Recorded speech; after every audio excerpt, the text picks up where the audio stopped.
una de las 10 mujeres españolas de mayor influencia en el mundo de los negocios. Y eso ha ido cambiando mucho mi vida, ¿no? Pues que trabajas con marcas tan relevantes como Naciones Unidas, BBVA, Microsoft. Me echan del trabajo, seguro. Fue un momento muy complicado de mi vida, pero también...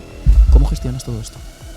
Los primeros años nos arruinamos prácticamente. 100.000 euros que perdimos 100.000 todos. euros. De repente haces esto, ¿te arruinas? Hay que tener un pulmón financiero importante para entrar en Estados Unidos. Mentalmente esto, ¿cómo te afecta? Cambié toda la estructura de la empresa. ¿Sigues teniendo sin el impuesto? Pues pasé un momento muy difícil. ¿Cuánto te gastas al año? ¿Qué te genera más rentabilidad?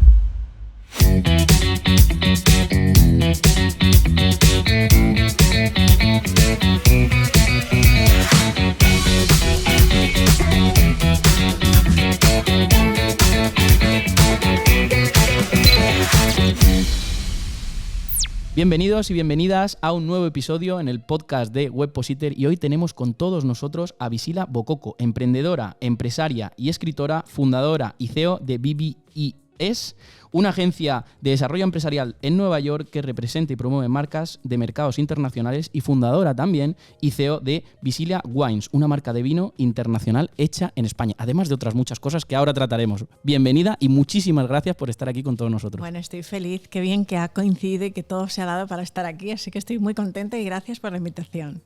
Vamos a hablar de un montón de cosas, ¿no? Claro que sí, aquí estamos para eso. Vale, pues vamos a empezar ya porque tenemos mucho que contar.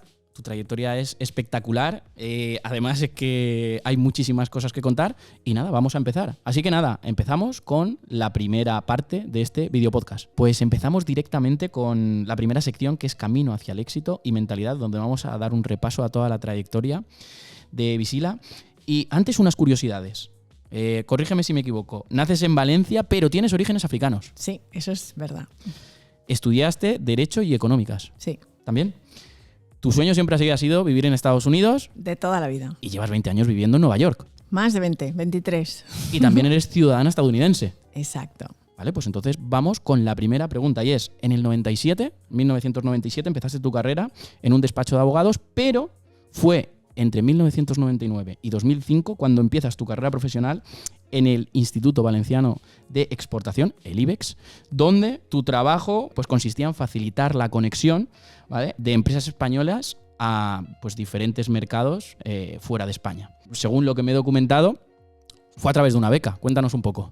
Bueno, pues fue lo mejor que me ha pasado en la vida, ¿no? Porque yo acabé de estudiar y estaba haciendo ese año el máster y también estaba haciendo la práctica jurídica. Y bueno, era un momento muy difícil donde yo estaba pues confusa, sin saber muy bien qué quería hacer con mi vida, hasta que un profesor del máster nos habló del comercio internacional en esa clase y nos habló de que había pues un Instituto Valenciano de la Exportación y el ICEX, que se dedicaban a promover las empresas en el extranjero y apoyarlas en esa trayectoria que la querían tener de internacionalizarse, ¿no? Todo ese proceso de internacionalización.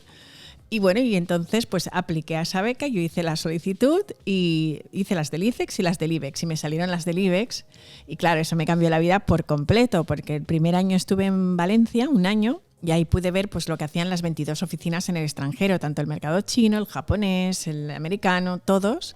Y el siguiente año ya pues me fui a Nueva York, y ahí es donde empieza el sueño americano. En 2005. Bueno, antes de pasar aquí, cuéntanos un pelín más de en qué consistía ahí tu trabajo concretamente, la parte operativa de tu trabajo. Tú llegabas ahí y bueno, ¿cuál era? O sea, en Valencia, en el IBEX, yo era más o menos pues la persona que recababa toda la información cuando un empresario venía y me decían, bueno, pues es que queremos irnos al mercado de México, ¿no? Entonces yo hablaba con el director de la oficina de México, me pasaba una serie de informes y dependiendo de qué sector, pues le dábamos una serie de tips, o se le organizaba una misión comercial, se le informaba de las ferias a las que podría acudir y le dábamos información legal y todos los, digamos, los trámites comerciales que necesitabas para entrar en el mercado y con qué trabas te podías encontrar, con lo cual me dio una visión muy global de los mercados internacionales. Luego, cuando estuve en el IBEX Nueva York, mi trabajo era pues ya más de campo. Pues mucho trabajo de investigación, de hacer muchísimos contactos. Yo hice mucho networking para apoyar realmente al empresario valenciano que venía y que quería hacer negocios allí, con lo cual le tenía que presentar gente, ¿no? Y entonces, bueno, pues aprendí mucho del tejido empresarial de la Comunidad Valenciana, porque era toda la Comunidad Valenciana lo que cubríamos, y luego me ofrecieron ser marketing manager. Entonces, después de estar ahí pues unos meses, me dijeron si quería tener esa posición y entonces, bueno, pues lo que hacía es promover también un poco la Comunidad Valenciana allí.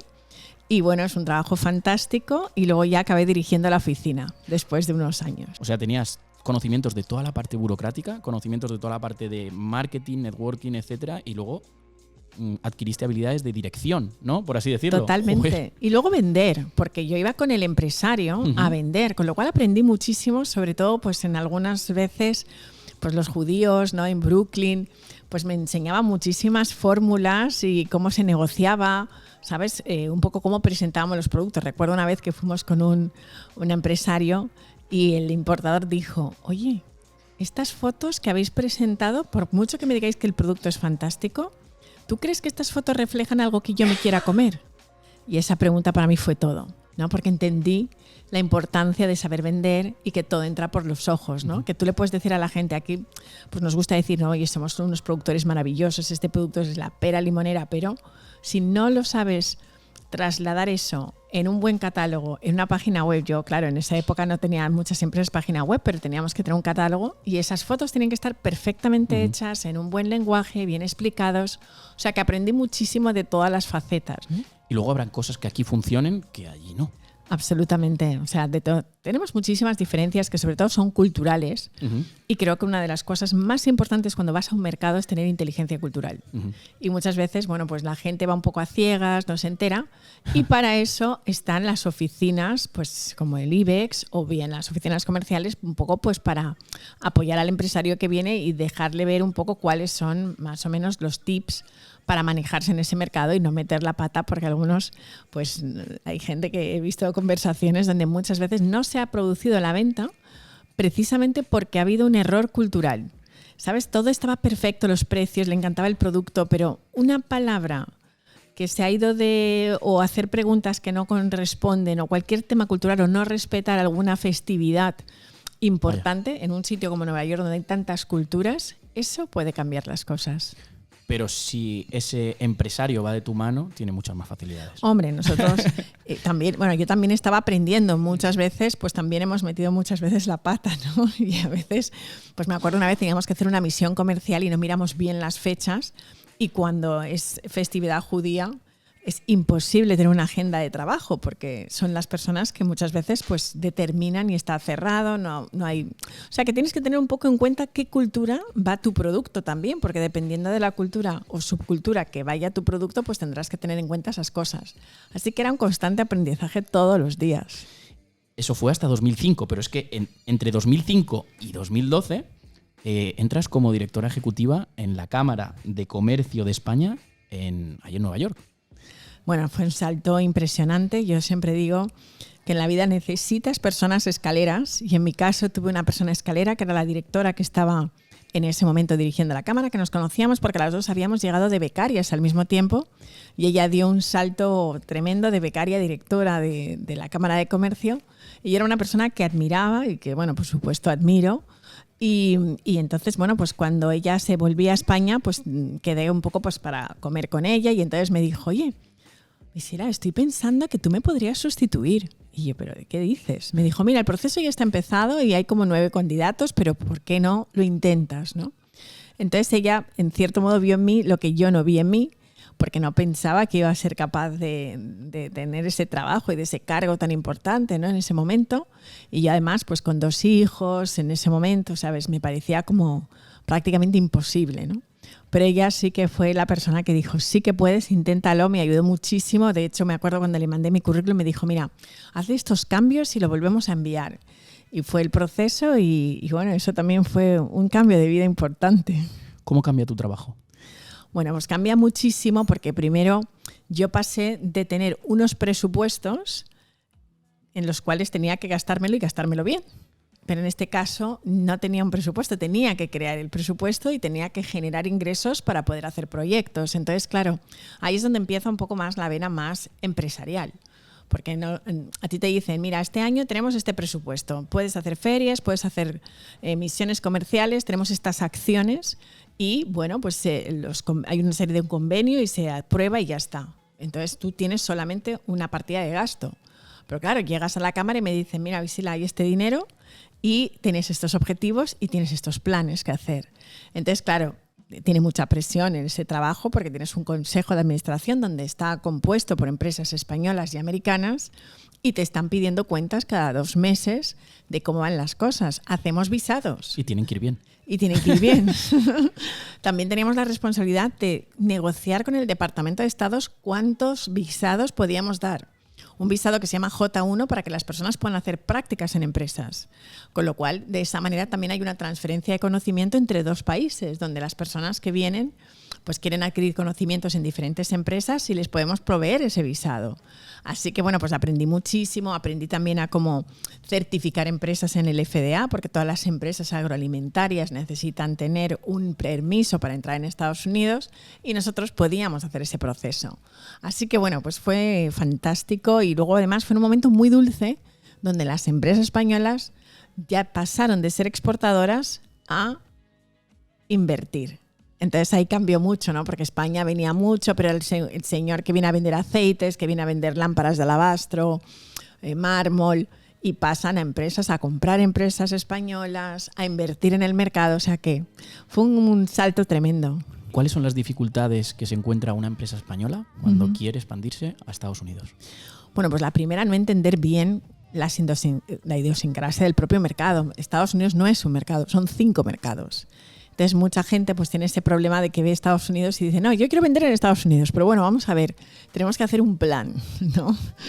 A ver, este producto pues igual puede funcionar muy bien para la costa este, pero igual no funciona para el mercado de la Florida, que es un mercado muy diferente de lo que puede ser el mercado de Nueva York o Boston o el Midwest,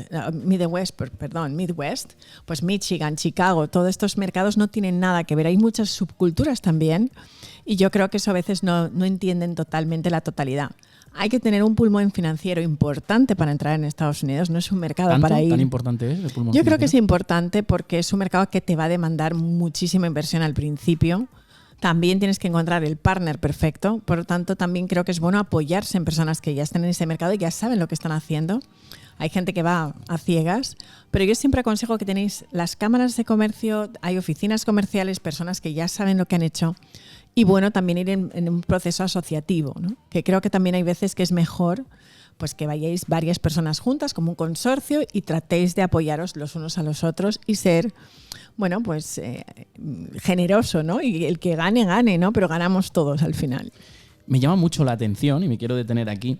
Aquí trabajaste y conociste a empresarios de élite como Esther Koplovich, Florentino Pérez, Emilio Botín, Ágata Ruiz de la Prada. ¿Cómo es? O sea, primero, ¿en qué les ayudaste a cada uno? Y ¿cómo es trabajar con estos empresarios de élite? Bueno, yo creo que ellos tampoco me necesitaban mucho a mí porque ellos ya iban muy sobrados, ¿no? Yo como Cámara de Comercio lo único que hacía es prestar apoyo.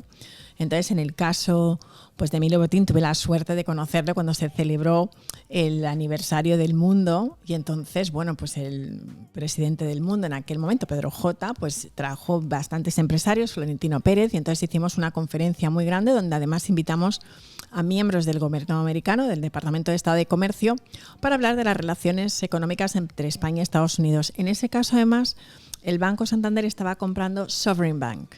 Compró un 30% y entonces, bueno, pues estuvimos como Cámara de Comercio muy presentes, ¿no? En esas negociaciones que las hacían ellos, pero bueno, nosotros estábamos ahí. También hubo un momento donde Ágata Ruiz de la Prada pues, se convirtió en una buena amiga mía porque montó una tienda en Nueva York. Y bueno, pues estábamos ahí siempre pues para apoyarles. También otra manera en la que les he conocido es porque les dábamos el premio del empresario del año. Entonces cuando estamos como 8 meses trabajando conjuntamente para que ese premio fuera fantástico, se hacía una gala en Nueva York, en el Waldorf Astoria o en el Pierre, y ese día se les presentaba en sociedad a esos empresarios delante de toda la comunidad americana empresarial. Con lo cual, bueno, pues es semanas y semanas de trabajo para que todo esté perfecto y tenemos que cuidar a ese personaje que se le presenta en sociedad. Por lo tanto, para mí, pues la verdad fue un momento maravilloso donde tenía que entender muy bien cuáles eran sus expectativas y qué es lo que ellos querían conseguir en el mercado americano, ¿no? ¿Y alguna anécdota con alguno de ellos? Pues bueno, la verdad es que tengo una anécdota con Ágata porque yo cuando me enteré que abría la tienda, pues fui como directora de la cámara y me presenté una tarde allí en su tienda. Y entonces, ¿No la conocías? No la conocía. Y entonces le dije, mira Gata, soy Visila, soy la directora de la Cámara de Comercio de España, Estados Unidos. Y me dijo, mira, nunca me habéis ayudado en nada, paso de las cámaras y paso de todos. Y entonces le dije, bueno, pero no me conoces a mí. Y yo entiendo que tengas esa relación con las instituciones, pero dame una oportunidad, ¿no? Y me la dio. Y la verdad es que creamos proyectos juntos para promover la moda y creamos un proyecto llamado The Spanish Mile in Soho, donde juntamos a todos los españoles que tenían tiendas. Gusto Barcelona, Camper, Mascaró, Tous. Y por primera vez pues lo que hicimos es unirles con intereses comunes. Y entonces tratábamos de ver qué trabas tenían. Creamos un comité de fashion donde me ayudaban pues diferentes personas. Ever García y Helle Jepson fueron los tres, se nos ocurrió esta idea y la pusimos en marcha. Y de esa manera pues ayudamos a muchísimos empresarios que venían a promover la moda española. También has ayudado a empresas locales a crecer, como por ejemplo a Zara y a Mango. ¿En qué consistió tu trabajo concretamente con estas dos marcas que me llaman mucho la atención, Zara y Mango? En principio, la verdad es que lo que hicimos fue convencerles de la importancia de que ellos, como eran gigantes, que apoyaran a los pequeños. Entonces los metimos dentro del comité de fashion y entonces ellos lo que hacían, sobre todo, es ser como un poco mentores de las empresas más pequeñas. Y bueno, pues apoyarles, por ejemplo, también en temas. Zara tenía un problema, por ejemplo, para la rotación de los productos y en las aduanas se les bloqueaba muchísima mercancía, sobre todo en la costa oeste. Y bueno, pues hacer los trámites necesarios que necesitaban, porque tú sabes que si no... Ellos tienen cada semana prendas distintas, entonces necesitaban una rotación muy rápida y los procesos aduaneros eran muy, muy complicados. ¿Y tenían problemas ahí? Y tenían problemas allí. Entonces, bueno, pues nosotros un poco pues tratamos de ayudarles en eso. Pero ya digo que este tipo de empresas por general se ayudan solas. ¿Y conseguisteis ayudarle? Sí. Y que sí, fuera... sí. Pasamos a 2009. En 2009 registras por primera vez visilabococo.com, pero no es hasta 2016 que empieza a tener actividad esta página web que trata de difundir un poco tu marca personal, lo que haces, etcétera, etcétera. ¿Por qué hasta 2016? Hombre, yo lo que tenía muy claro es que a medida que iba trabajando mi perfil, pues que tenía que registrar la marca, porque tenía esa intuición de que un día, bueno, pues eso sería una marca personal. En aquella época ni siquiera se hablaba de marca personal y mucha gente no sabía lo que era, pero sabía que un día pues que las páginas web pues que tendrían nuestra carta de presentación, que tendríamos que contar esto al mundo de la misma manera que las empresas ya lo eran en ese momento e invertían. Pues yo en ese momento lo que hice fue comprar el dominio, pero siempre me había puesto detrás de la empresa y mi nombre nunca estaba delante. Y por primera vez en el 2016 pues hice un cambio de giro a raíz de muchas cosas que pasaron a nivel empresarial. Pues pasé un momento muy difícil y entonces decidí pues que entonces tenía que ser yo la que estuviera delante de las empresas, ¿no? Y ser mi propia empresa, ¿no? Pues ya hemos contestado la siguiente pregunta, que era ¿cuál era el propósito? ¿Sigue siendo el mismo? Sigue siendo el mismo. Yo creo que he dependido durante tanto tiempo de factores externos, ¿no? En mi carrera, que en un momento determinado decidí que no podía depender de otros factores, de tal manera que ahora Visilabococo pues es la que genera los beneficios, los proyectos, ¿no? Y yo soy mi propia marca. He visto en la página web, y no quiero dejar ninguna marca, pues que trabajas con marcas tan relevantes como Naciones Unidas, BBVA, Microsoft, Google, Deloitte, Telefónica, Disney, Endesa, Indra. Supongo que con cada uno harás un trabajo diferente. ¿Podrías decirme un poco de manera global en qué consiste, con todas estas pedazos de marcas y de empresas, en qué consiste tu trabajo? Me imagino que estará relacionado con lo que acabamos de hablar antes. Sobre todo con temas de diversidad. Es decir, llevo bastantes años pues trabajando mucho la diversidad en las empresas.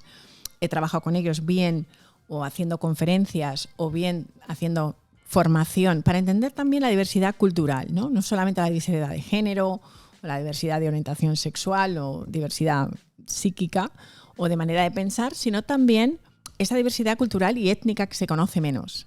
Entonces, bueno, pues he trabajado mucho ese tema. Muchas de estas empresas también, cuando tú te internacionalizas, todo el tema de la inteligencia cultural es muy importante.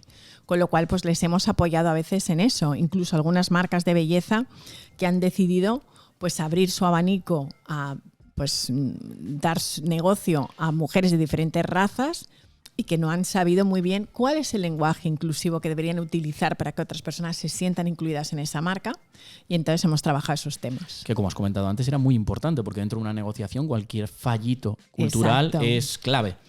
Exactamente. Pues bueno, nos ha pasado, por ejemplo, pues que una empresa de cosmética importante, pues que las vendedoras, cuando viene una persona, pero es que usted tiene la piel así, entonces no sé cómo si le va a quedar a usted ese color, ¿sabe? Entonces, la venta no se produce porque no están acostumbradas a cómo hablar con personas racializadas, y esto, bueno, pues creo que es importante que lo sepan, y nosotros les animamos a que entiendan de qué manera la gente puede sentirse que realmente le importas y que tienes un poco de sensibilidad a la hora de expresarte. Y cuando haces estos cambios dentro de estas empresas, ¿se nota a nivel de facturación, a nivel de que esa empresa se posicione mejor en el mercado? Está comprobadísimo, ¿no? Y cada vez hay más estudios que dicen que cuanto más diversa es una empresa, cuanto mayor inteligencia cultural hay y mayor globalidad y mentalidad global hay, los beneficios de la empresa exponencialmente, por lo menos por los últimos datos que tengo, un 30%. A nivel de todo, ¿no? A nivel de todo. No solo económico. No, y además retienen talento y al mismo tiempo las personas que trabajan se sienten mucho más cómodas, genera liderazgo, genera innovación. Porque claro, no es lo mismo, tenemos la teoría de la identidad social, dice que nos sentimos muy cómodos trabajando con personas que son como nosotros. Es incómodo trabajar con personas que piensan diferente. Pero ¿qué pasa al final? Pues que se resuelven problemas mucho más rápido. Estamos en un mundo donde hay muchísima incertidumbre y para tomar decisiones importantes, cuando tienes cabezas distintas, personas de diferentes mentalidades trabajando juntas, llegáis siempre a mejores conclusiones. Volvemos otra vez a 2009, porque estábamos entre 2005 y 2012 y nos hemos ido para todos estos temas. Decides fundar Visila Bokoko, proyecto de alfabetización africana, una ONG con base en la ciudad de Nueva York y con presencia actual en Ghana, Kenia, Zimbabue y Uganda. ¿Cuál es el objetivo y por qué decides fundar esta ONG? Bueno, yo no fui a África hasta el año 2009 por primera vez, tenía 35 años. Y claro, era una africana descafeinada, ¿sabes? De libro, ¿sabes? Pero no había ido nunca a África y entonces me hago ese regalo de cumpleaños y el propósito de ese viaje no era ninguno más que ir a conocer África y pasar unas muy buenas vacaciones. Pero todo cambia cuando conozco al rey de Kokofu, que es como un chief, o sea, nosotros tenemos una organización distinta a la que se hizo después de las colonias y entonces, bueno, pues este chief me propone ser la reina del desarrollo de Kokofu. Y entonces digo, ay, qué ilusión, ¿sabes? Yo quiero ser reina, qué maravilla es esta, ¿no? Y entonces, bueno, cuando se me pasa ahí el ataque de vanidad, le digo, ya, pero ¿qué quieres que haga yo por ti? Me dice, mira, aquí te voy a dar un trazo de tierra y aquí puedes construir lo que quieras, ¿no? Y esta es tu casa. Y entonces le digo, ya, pero ¿cómo os puedo ayudar? O sea, ¿cómo puedo generar ese desarrollo? Y él me dice, mira, piénsatelo y me llamas en 3 días. Y entonces no fue que tuve ningún tipo de historia mística, ni se me vino la idea a la cabeza, sino que me di cuenta de que yo sabía quiénes eran los Asantis, la tribu que vivía allí, y sabía todo esto porque lo había leído desde muy pequeñita. Mis padres me habían forzado prácticamente toda mi infancia a leer esos libros para que yo conociera qué es ser negro, qué es ser africano en el mundo, qué tipo de tribus hay diferentes. Y entonces me dije a mí misma, bueno, pues si yo he conocido África a través de los libros, ellos también pueden conocer el mundo a través de los libros. Entonces estaba un día, pues cuando regresé de ese viaje y se lo contaba a mi abogado, me dijo, oye, ¿por qué no creas una fundación? Yo te ayudo. Y ahí empezó la idea y hasta hoy. Vámonos un año después, 2010. Esto me llama mucho la atención. Decides fundar Visila Wines, una marca de vino internacional hecha en España. ¿Por qué decides lanzar una marca de vino? O sea, esto es idea de mi hermano, ¿eh? Vale. O sea, Es que con toda tu trayectoria es como una marca de vino. ¿Por qué? Esto es idea de mi hermano y además el caso es que mi hermano le gusta mucho el mundo del vino. Y entonces me decía, pues si yo tuviera una hija le llamaría Visila, y en ese momento pues no venía la niña, no venía. Y entonces, bueno, pues dijo, oye, que he hablado con una bodega y estoy pensando que podríamos hacer un vino que se llamara Visila y que fueras la madrina de ese vino. Entonces ahí es como empezó el proyecto. En un principio pues era madrina de ese vino que se hacía en Torreoria, pero luego decidimos invertir y seguir con el proyecto. Nos fue al principio muy mal, ¿no? Los primeros años nos arruinamos prácticamente. ¿Os arruinasteis? Sí, prácticamente así. ¿Con cuánto dinero empezasteis? Pues mira, con unos 100.000 euros que perdimos 100.000 todos. euros. 100.000 euros para el proyecto de la marca de vino. Sí. ¿Eran vuestras propias bodegas o me equivoco? No. Trabajamos con otra bodega, pero Exacto. todo el tema de marketing gastamos muchísimo. 100.000 eurazos. No teníamos... Además... En 2010. Yo mandaba vino a Ghana, mandaba vino a China, ¿sabes? Y no vendíamos nada. Entonces nos dejamos absolutamente todo porque no teníamos ni idea de cómo funcionaba el negocio. Entonces, claro... Sin embargo, sí que tenían los conocimientos para llegar. En eso no tuviste problemas. En eso no tuvimos problema, pero tuvimos un problema de percepción. Y fue pensar que simplemente por tener un vino que se llamaba Visila, que íbamos a vender. ¿Sabes? Entonces ahí yo no tenía esa marca personal, ni mucho menos que tengo ahora, y eso fue un error de percepción. O sea, digamos que nos adelantamos al tiempo. Perdona que te corte, ¿hablamos de 2010? Sí. Claro, tú no abriste tu marca personal, tu web, hasta 2016. Claro. Entonces todo fue un proceso, ¿no? O sea, pero bueno, aprendimos muchísimo de esa experiencia. ¿Qué aprendimos de esa experiencia? La importancia de tener partners estratégicos. Luego nos juntamos con otra bodega, pudimos hacer las cosas bien, ellos tenían mucho más know-how que nosotros y bueno, aún sobrevivimos, ¿no? Cuando has comentado, es que me interesa mucho que te arruinaste, o sea, tú tenías una carrera meteórica y de repente haces esto, ¿te arruinas? Cuando hablas de arruinarte, ¿qué significa arruinarte? ¿Perder esos 100.000 euros o perder más de esos 100.000 euros porque al final tu tiempo... Bueno, hemos perdido muchísimo esfuerzo, ¿sabes? Es cierto que cuando hicimos esa primera tentativa de ser emprendedores, lo hicimos desde un colchón. Mi hermano trabajaba en un banco y yo trabajaba en la cámara. O sea, hicimos ese emprendimiento sabiendo, con miedo. Y creo que realmente como fuimos con tanto miedo, porque siempre estábamos pensando en la seguridad económica, como hijos de inmigrantes nos importa mucho la seguridad económica y no vamos a... no tenemos un dinero de familia que nos respalde, hay muchas cosas que hacen que no quieras saltar al vacío. Entonces nosotros saltamos al vacío pero con un piececito en un sitio seguro, ¿no? Y bueno, pues luego los dos acabamos emprendiendo por nuestro lado y haciendo diferentes cosas, pero no fue nada fácil, e incluso nos dijimos a nosotros mismos, ¿será que no sabemos emprender? Esa era la siguiente pregunta, o sea, mentalmente esto, ¿cómo te afecta? Porque por un lado tienes, pues sigues siendo directora de la Cámara de Comercio, directora ejecutiva, pero por otro lado tienes este, entre comillas, aprendizaje, vamos a llamarle. No, es un aprendizaje y nos dimos cuenta, bueno, pues que para emprender también hay que prepararse, ¿no? Y conocer el sector y entender muy bien en qué emprendes, ¿no? Los demás emprendimientos han sido en sectores donde me he sentido muy segura y donde tengo una experiencia clara. Pero en este caso, pues no estábamos documentados, formados para ello. El hecho de que te guste beber vino no significa que seas experto en vino, ¿no?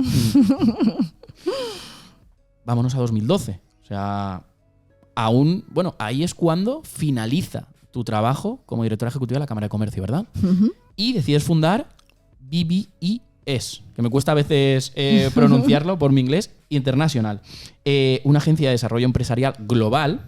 Y bueno, y la empresa, que no me quiero dejar nada, lo tengo aquí apuntado, realiza servicios de consultoría en negocios en los campos de moda, estilo de vida, artes y cultura.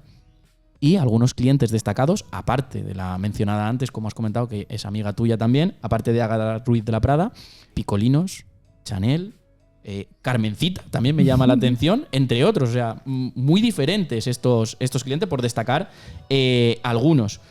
¿Por qué decides fundar esta empresa? Y salirte, o cómo fue ese paso de, vale, digamos, me he arruinado y ahora dejo también el trabajo que tengo seguro y fundo mi empresa. No, la verdad es que la historia es que me echan del trabajo seguro, ¿sabes? Entonces es distinto. Me invitan a irme de ese trabajo. ¿Por qué? Pues bueno, porque realmente había una administración totalmente distinta. Yo había tenido un jefe que me dejaba hacer exactamente lo que yo quería. Y luego, bueno, pues vino una nueva administración y yo era muy rebelde. Quería hacer las cosas como me diera la gana. Pensaba que la cámara era mía. Entonces, claro, es muy diferente cuando tú gestionas una empresa que es tuya a cuando gestionas una organización que no es tuya y crees que es tuya. Entonces, claro, me cuestionaba muchas cosas y yo como que me saltaba todas las reglas del juego, ¿sabes? Entonces tuve que hacer una reflexión muy importante porque cuando te echan te puedes preguntar ¿por qué a mí o para qué?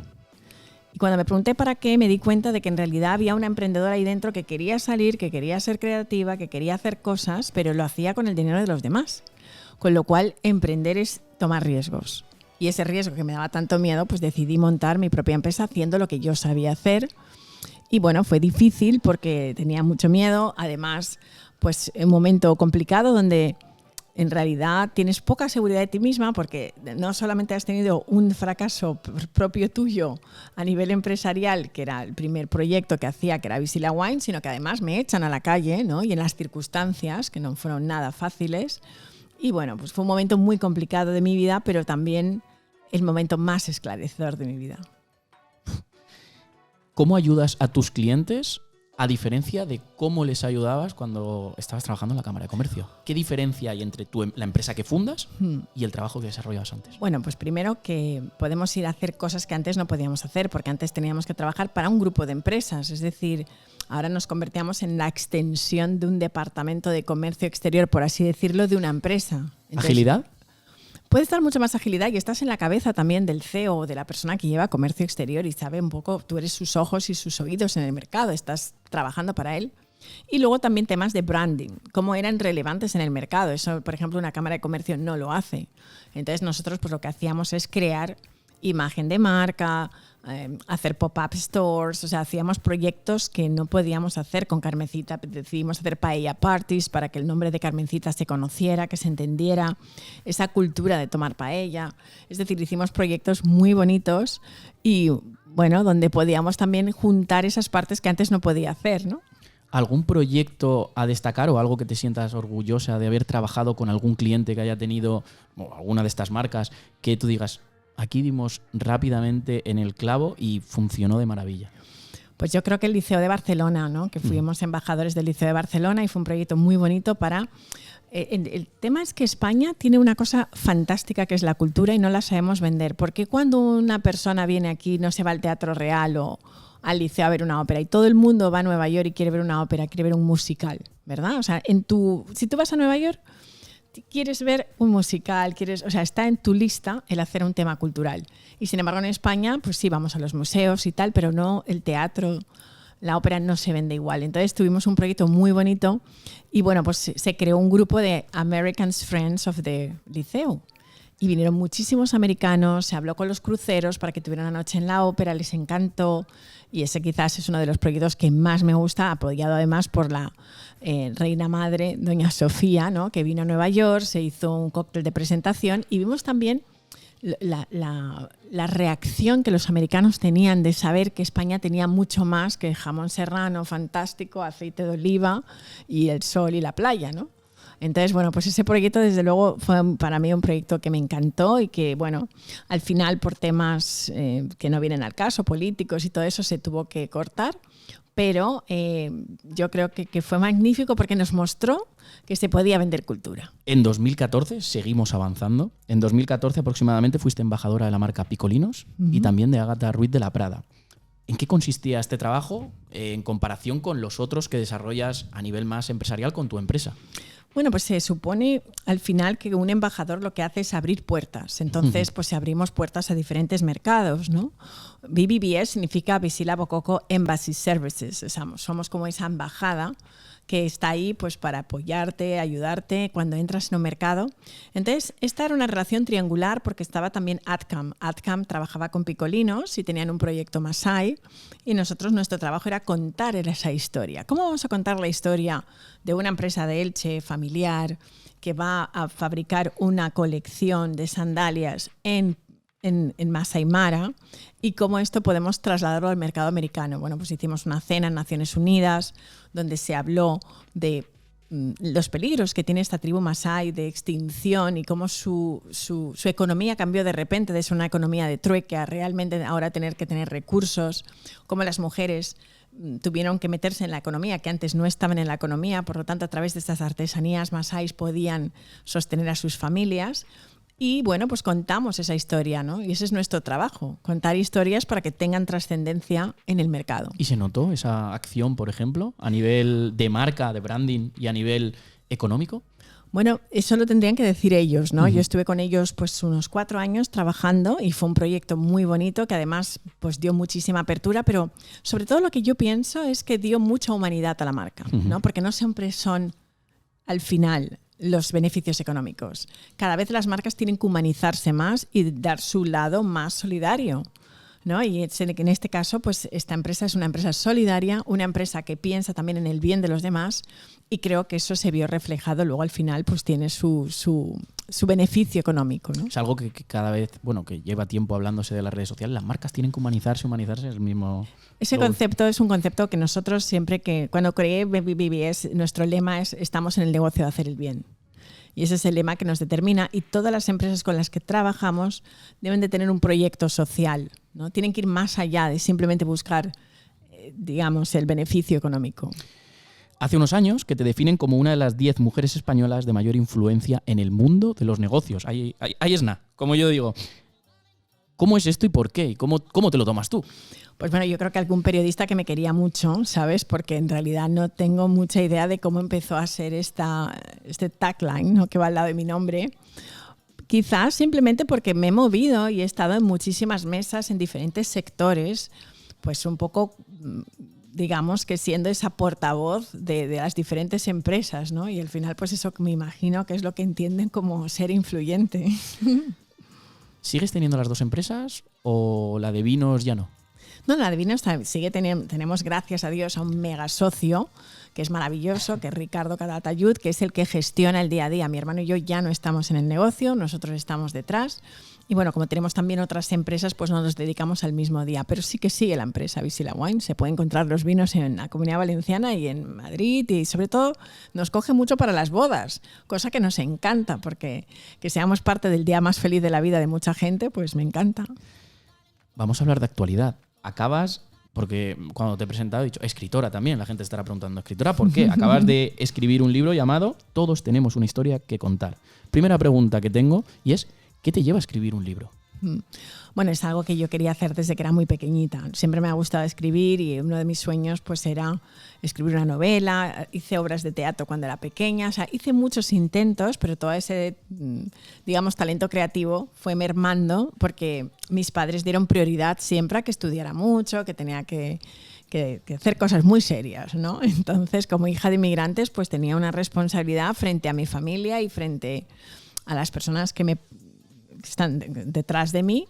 Y bueno, pues fui dejando esto. Yo siempre he escrito un diario. Desde que tengo 12 años he escrito un diario, que creo que además es lo que me ha dado salud mental, ¿no? Y al final creo que es una práctica maravillosa y un poco hablo de eso en el libro, ¿no? De cómo todos podemos crear nuestra propia historia. Y entonces, bueno, pues los últimos años mi carrera ha ido cambiando. Más que dedicarme a ayudar a empresas, he empezado a ayudar personas. Y estas personas venían a mí para que les mentorizara en sus emprendimientos, en sus sueños, y eso ha ido cambiando mucho mi vida, ¿no? De tal manera que ahora dedico prácticamente un 60% de mi tiempo en ello.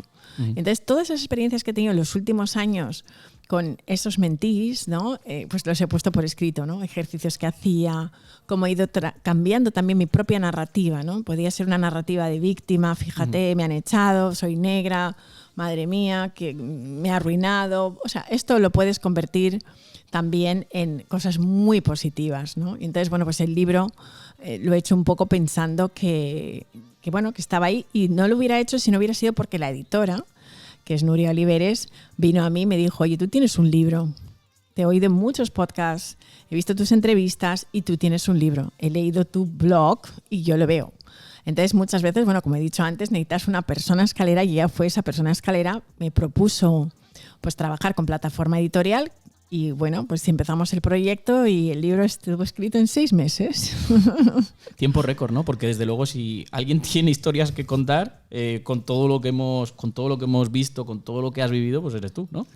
Bueno, el libro al principio daba para mucho y se ha tenido que cortar mucho de ese libro y bueno, como creo que no será el último que escriba, pues entonces habrá más historias que contar. Pero bueno, se ha quedado en 12 capítulos donde más o menos de una manera lo más esquemática posible doy también tips, ¿no? No es un libro solamente de mi propia historia, sino de las cosas que me han servido ante la adversidad y lo que yo considero claves para tener éxito. Siguiendo con el tema del libro, ¿tienes un proyecto de una librería? Tengo un proyecto de bibliotecas y tengo el proyecto de generar una editorial donde la gente pueda publicar esa tradición oral que tenemos en África en lengua autóctona, que se pueda publicar, porque en África decimos que cada vez que se muere un anciano se muere una biblioteca. Entonces, bueno, pues hay mucha información que no se traslada a las siguientes generaciones porque no está escrita, y eso, bueno, pues es un gran sueño que tengo que espero cumplir. Y volvamos un momento al libro. Fuera de cámaras me has dicho que en 15 días se han vendido todos los de la edición 1 y ya estábamos con la segunda edición, ¿no? Sí. Exitazo. No lo esperaba y la verdad es que ha sido maravilloso, ¿no? Porque yo escribí este libro, estaba en Nueva York, con muchísimas dudas, ¿no? De pensar, bueno, no sé si le gustará a la gente, no sé si... Lo típico, el síndrome del impostor se interpone allí y dice, bueno, pues a ver, ¿tú quién eres para escribir un libro? Bueno, pues yo lo superé y lo escribí, pero luego cuando lo sacas a la luz y das a luz a ese bebé, pues siempre no sabes cómo va a reaccionar la gente, ¿no? La editorial te puede decir que está muy bien, pero luego la gente lo tiene que leer y entonces el feedback, pues claro, me ha ido subiendo y me he quedado pues súper feliz. Y cuando ya pues me dijeron, mira, vamos a poner a imprenta la segunda edición ya, ¡wow! Qué cosa, ¿no? ¿Has tenido feedback positivo de la gente que ha comprado el libro? Sí, he tenido feedback positivo y además... ¿Y negativo? No, todavía no. ¿Todavía? Fíjate, todavía no. Pero lo estás esperando, ¿no? Me han hecho recomendaciones de lo que esperaban que podía hacer mejor del libro, lo cual me gusta mucho, ¿no? Por ejemplo, Agatha. ¿Aceptas bien las críticas? Sí. Agatha me dijo, mira, Visela, a mí me ha encantado el libro, me lo he leído de pe a pa, pero me he quedado más con que tu parte de la historia me gustaría haberla visto más, tenías que haberte metido más, ¿no? Quizá porque ya me conoce y sabe que hay mucho más de esa historia, porque claro, en un libro solo no lo puedes contar todo, ¿no? Sí que hay más. No lo tengo aquí en el guión, pero háblame del síndrome del impostor y cómo tú lo has vivido, porque creo que es un tema importante que nos pasa a mucha gente en muchos momentos determinados de la vida, no solo en uno. ¿Qué crees que ya lo has superado, verdad? No, yo creo que este síndrome se manifiesta, tiene muchas caras, es la cara del miedo, y yo digo que el miedo es como el agua y coge muchas formas, ¿no? Y una de las formas que coge es la del síndrome del impostor. ¿Quién soy yo para hacer esto? Y incluso hayas conseguido cosas que has conseguido, el siguiente paso también vuelve a aparecer. Y la verdad es que hay fórmulas para poder superarlo, ¿no? Y una de las grandes fórmulas es dejar de buscar la aprobación externa. Ni compararnos con los demás, que creo que nos hace mucho daño. Yo siempre digo que no te puedes comparar con nadie, solamente con la persona que eras ayer. Y si tú ves que has hecho un progreso en tu carrera, en tu vida personal, entonces el síndrome del impostor no te funciona ya. Porque tienes todas las de ganar en ese sentido, ¿no? De decir, mira, acepto esto tal y como es y me gusta. Y creo que también nos ayuda mucho el celebrar cada pequeño éxito. ¿Crees que llegamos a superar alguna vez ese síndrome del impostor o simplemente convivimos con ello y aprendemos a llevarlo a nuestro lado? Yo creo que nos hacemos amigos de él, ¿sabes? Y cuando aparece, pues es un invitado muy incómodo y le dices, bueno, ¿sabes qué? Ya ha llegado la hora de que te vayas de mi casa, ¿sabes? Eso es un poco lo que se hace con el síndrome del impostor. Última sobre esto. ¿Sigues teniendo síndrome del impostor a día de hoy con toda la carrera que llevas? Sí. De vez en cuando aparece, ¿no? Lo que pasa es que ya no se manifiesta como antes, no me frena como antes, porque antes sí que es cierto que me hacía procrastinar, me paralizaba, y ahora no. Ahora le tengo yo un poco cogido ya el tema. Por último, háblame de Artcamp Project, que por cierto te vas en abril ahora a Kenia, que lo he visto en tu blog. Y además, como curiosidad, nosotros te he comentado fuera de cámaras también que colaboramos con esta iniciativa. Bueno, pues esta iniciativa llevo desde que se creó. Rosa Escandel es la fundadora de Artcamp, es una gran amiga mía, nos conocemos más de 20 años y desde el día que me comentó este proyecto quise formar parte de ese proyecto. Ese proyecto ayuda a la comunidad Masái. Ella es una persona muy comprometida con esa comunidad y le debe mucho.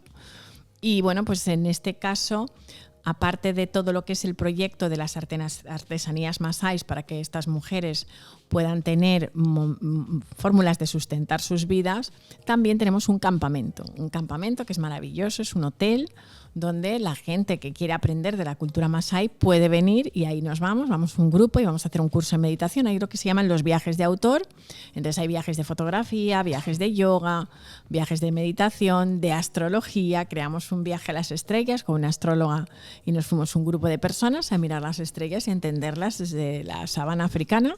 Y entonces, bueno, pues este proyecto va para la comunidad y yo soy la madrina también del centro de formación profesional para niñas que estamos creando. ¿Te da tiempo a vivir? Sí. Con tantas empresas, proyectos personales. Joder. Yo creo que, ¿sabes qué pasa? Tenemos tiempo para lo que queremos tener tiempo. Sí. ¿No? Para mí, family first. Para mí lo primero es la familia y me encanta mi trabajo, pero no intento hacerlo perfecto. Hay cosas que no salen, pero también tengo equipo, ¿no? Sin equipo no podría. Ahora vamos a ir a esa parte más de empresa.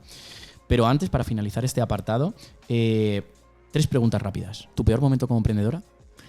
Pues yo creo que mi peor momento fue en el año 2015, donde también pues perdí muchísimos clientes, ¿no? Y de repente dije, ¿pero qué está pasando? ¿No? ¿Sabes? Entonces muchas veces llegas a un momento donde llegas a un bloqueo y no entiendes qué estás haciendo mal. Entonces tuve que cerrar mi oficina. Cuando la gente habla de teletrabajar, yo llevo teletrabajando desde el año 2015 y cambié toda la estructura de la empresa. Teníamos una oficina fantástica en la Séptima Avenida y la 35 y de repente pues empecé a trabajar con la gente, cada uno desde su casa, y empecé a trabajar con gente nómada, personas que están en diferentes partes del mundo y tenemos una manera de trabajar distinta. O sea, cambié toda esa estructura, pero en ese momento lo pasé bastante mal porque me entró mucho miedo. ¿Por qué perdiste clientes? Pues en realidad no te sabría decir por qué, quizá porque también es verdad que estaba cambiando mucho las cosas, sabes que vivimos en un momento de incertidumbre y creo que lo que no estábamos era adaptados para ciertos cambios. Mi equipo también, estábamos en una zona de confort tremenda y entonces, bueno, pues cuando pasan cosas no estábamos preparados para las nuevas tecnologías, para muchas cosas y claro, ya no éramos top en el mercado en ese momento y eso también es bueno saberlo. Entonces hay que hacer cambios de giro muchas veces. ¿Y tu mejor momento?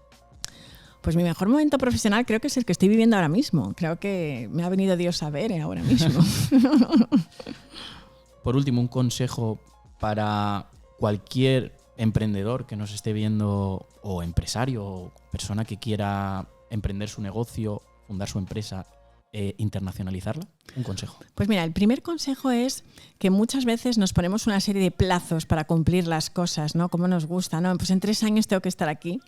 Y creo que no hay un plazo determinado para, ¿sabes? Hay que comprometerse con esa empresa. Hay un libro que me encanta que se llama Maestría de Robert Greene y que dice que si no llevas 10.000 horas de trabajo haciendo tu emprendimiento o haciendo un invento o lo que sea, que todavía no abandones. Entonces, ese es mi consejo para los empresarios. Pues con ese último consejo nos quedamos en esta sección. Hablemos de dinero y empresa. A día de hoy tienes 2 empresas y aparte tu marca personal. ¿Cuánto tiempo dedicas al día a cada empresa y cuánto a tu marca personal? Mi marca personal un 70% del día y el resto menos tiempo a la empresa y a la semana igual. También además divido mi semana en diferentes aspectos. Los lunes y los martes yo los llamo los días de comerse los sapos, ¿no? ¿Sabes? Es decir, ¿eso cómo va? Pues lo que menos me gusta, ¿sabes? Ajá. Pues todo lo que, pues los temas legales, la contabilidad, todo eso que es la gestión de la empresa. ¿Y por qué? Bueno, pues porque a mí realmente no es lo que más me divierte, ¿no? Entonces, ¿Y tienes más fuerza lunes y martes o cómo? Pues sí, tienes más fuerzas, descansado, ¿sabes? Y entonces yo prefiero siempre hacerlo primero, las primeras horas de la mañana, dedicarlas a esas cosas y luego a medida que la semana va pasando me dedico a las cosas que me divierten más. Una pregunta que hay que hacer. ¿Tienes equipo? Tengo equipo. ¿Cuánta sí. gente sois entre todas tus empresas, marca personal, todo lo que llevas en marcha? Pues yo diría que unas 12 personas ahora en este momento. En diferentes sitios En del diferentes mundo. partes del mundo. Tengo una en Dubái ahora que vive entre Dubái, París, Cici Johnson, que es la persona que más tiempo lleva trabajando conmigo en este momento. Y bueno, pues tenemos esa visión nómada, ¿no? ¿Sabes? De donde ella vive en el país que quiere. Tengo personas en Nueva York, tengo 2 personas en Nueva York, también tengo personas en España, pues, porque una parte muy importante es de España y luego en Latinoamérica. ¿Cómo gestionas todo esto? Pues mira, la gente se autogestiona porque yo pienso muchísimo que cada una de las personas que trabajan conmigo tienen que ser como mini emprendedores también.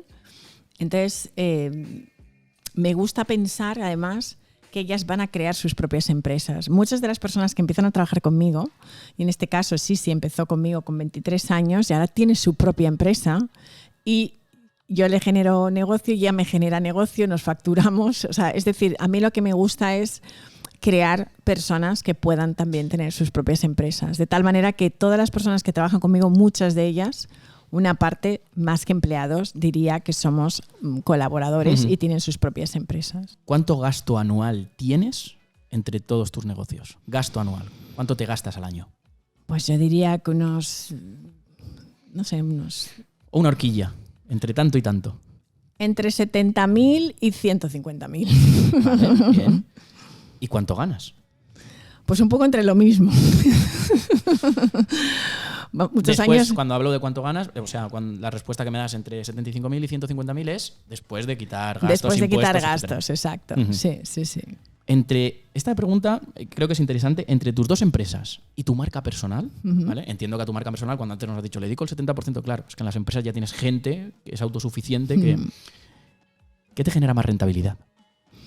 Pues mira, esto ha ido cambiando. Al principio eran las empresas, pero la marca personal está tomando su cariz porque claro, de conferenciante también trabajo muchas horas, mentorizo, y luego también la nueva faceta de escritor también está generando diferentes cosas, ¿no? Con lo cual yo creo que al final será un equilibrio entre ambas. Vamos con una parte que a mí me gusta muchísimo, que es, vamos a coger la libreta y vas a anotar hasta dónde crees que puedes llegar con tus empresas y tu marca personal y en qué año crees que lo conseguirás a nivel de visibilidad y a nivel económico. Ok. ¿Vale? No lo enseñes aún, lo dejamos ahí. Y luego al final lo enseñaremos, que justo yo lo he visto y me parece bastante chulo lo que has puesto. Vamos con la siguiente sección, que es Hablemos de Marketing Digital. Entre 2009 y 2012 lanzas tus 2 empresas y en 2016 lanzas tu marca personal, que entiendo que esta marca personal también apoya a estas 2 empresas y le hace como de paraguas para ser más conocidas, coger más confiabilidad en estas empresas, etcétera, etcétera. ¿Qué acciones de marketing digital empiezas a hacer de aquellas entre 2009 y 2016? Vamos a dejar toda esa horquilla. Bueno, sobre todo empiezo a ser muy activa en Facebook al principio y en LinkedIn. LinkedIn desde el primer día creí muchísimo en esa... ¿Y te ha funcionado LinkedIn? Y me ha funcionado fenomenal. ¿La que más te ha funcionado? La que más.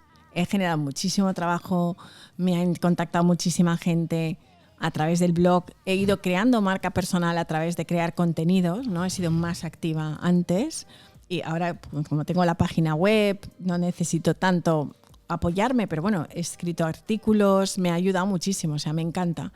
Y luego Instagram, más que nada, creo que a partir del 2015 más o menos es cuando empiezo a trabajar en Instagram y me divierte muchísimo, pero de Instagram es más para alimentar esa imagen así más inspiracional, pero donde realmente salen más proyectos y donde yo veo retorno económico, desde luego es en LinkedIn. Sí. Tienes todas las redes sociales, excepto TikTok. TikTok es que no es mi generación, ¿sabes? No le pilla el tema al TikTok. Bueno, ahora hablaremos de TikTok. YouTube, también tienes un podcast, pero me llama mucho la atención tu canal de YouTube. Porque lo abres hace 7 años, empiezas a generar contenido, lo dejas, lo vuelves a abrir, bueno, vuelves a seguir publicando hace 2, lo vuelves a dejar hace 1 año. ¿Qué pasa? ¿Por qué esta intermitencia? Bueno, empezamos un poco con YouTube, sobre todo hemos sido más activos a raíz de la pandemia, ¿no?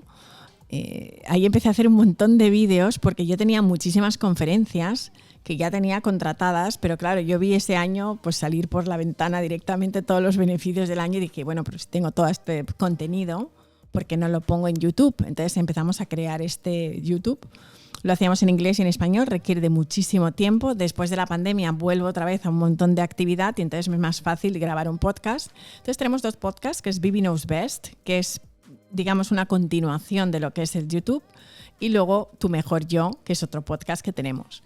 Ahora vamos a abrir uno nuevo, ¿no? Que estamos trabajando en él, que va a ser bastante distinto y quizá YouTube vuelva otra vez. Pero bueno, ha sido momentos intermitentes por una cuestión de tiempo y porque, claro, hay que priorizar. Pues la siguiente pregunta y con la que finalizaríamos este apartado, no sé si ya me lo has dicho, que es cuéntame alguna exclusiva de algo de tus empresas, algo que aún nadie sepa que nos puedas dejar aquí. No sé si es ese podcast que has comentado, que también tendrá que ver con YouTube, o quieres mencionar algo más. Digamos que todos tenemos una historia que contar, hemos sentido que puede ser un programa de televisión, un podcast, y que la gente venga a contarnos esas historias que tienen que contar. Entonces, bueno, pues he hablado con Ángel Rielo, que es de hecho la persona que está trabajando conmigo en todas, como maestro de ceremonias de todas las presentaciones del libro que hemos tenido, y se nos ha ocurrido esta idea, de tal manera que, bueno, pues por ahí puede ir, ¿no? A mí me hace especial ilusión y me gusta muchísimo pues que la gente me cuente historias. He estado trabajando para Negocios TV y tenía una sección de negocios con Visila Bococo. He sido su corresponsal en Estados Unidos para contar las historias de los empresarios americanos a la gente de España. Y bueno, pues todo eso quiero seguir explorándolo. Vale, pues con eso nos quedamos. Vamos ya con la penúltima sección, que es la pizarra del MV, le bautizamos, y es donde intentamos dar a la persona que viene consejos muy breves que pueda salir de aquí, ponerlos en práctica y aumente esa visibilidad en el canal online. Y yo aquí tengo anotadas 2 cosas principalmente. Una en YouTube, que es tu día a día es una aventura. Tu día a día es una aventura. Ahora hemos hablado de que te ibas a Kenia, ¿verdad? Sí. Es una aventura. ¿Por qué no lo muestras en YouTube? Podrías mostrarlo en YouTube. Y de ahí generar cortes en momentos clave que luego publicar en las redes sociales. No tienes que volver a grabarte para publicar en Reels, en Instagram, ahora hablaremos de TikTok, en TikTok, etcétera, etcétera. Y esto yo creo que te iría muy bien y la gente tendría esa parte incluso más humana de ti, de ese día a día que estabas comentando antes, que tú trabajabas también con las empresas. Además, tienes dos partes que mostrar, tu parte social y tu parte empresarial. Que las dos, el nexo de unión es fabuloso. También dentro de YouTube puedes hacer una sección donde hables de esa expansión y todas las cosas técnicas, tips y cosas que un empresario tenga que tener en cuenta a nivel un poco más formativo para expandirse y todos los conocimientos que tú tienes.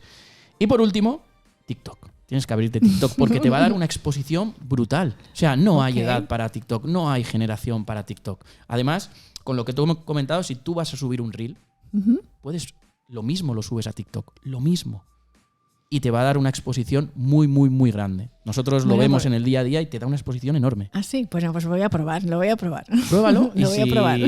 En unos meses te ha funcionado, pues te acordarás de nosotros. Hombre, claro. No, yo me encanta escuchar y además me gustan las sugerencias y se lo voy a decir a mi equipo y vamos a hacerlo y vamos a probarlo. Y creo claro que son sí. fáciles de aplicar, que no te van a quitar mucho tiempo. No, es que me tengo que grabar para tal, es que tengo que hacer un reel. No. De lo que has grabado de una sola pieza, y ahí puedes recortar y sacar un montón de piezas para las redes sociales. Es lo que nosotros hacemos también. Pues let's go. Bueno, pues vamos a la siguiente sección que hablamos de el desafío. Okay. A todos los invitados le ponemos un desafío. Y tu desafío es que te voy a poner 3 vinos, ya que tienes una marca de vinos, te voy a poner 3 vinos y uno de ellos, uno únicamente es de la Comunidad Valenciana, en concreto denominación de origen Utiel Requena. Y tienes que adivinarlo. Ok. ¿Vale? Te voy a pedir que te des la vuelta y voy a montar aquí todo y ya está. 2 horas después. Bien, pues ya tenemos todo preparado. Aquí están los 3 vinos y Visila tiene que adivinar cuál es el de la Comunidad Valenciana. Oye, qué reto me habéis puesto. ¿Es difícil? Es difícil, muy difícil.